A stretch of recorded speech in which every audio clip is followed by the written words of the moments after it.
Hey guys, welcome back. In this video, I'm gonna show you how to hide likes on Instagram. Let's get started.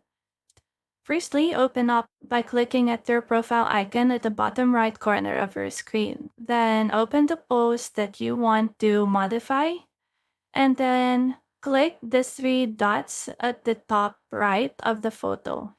And there you will see the hide like count option, and just tap on that.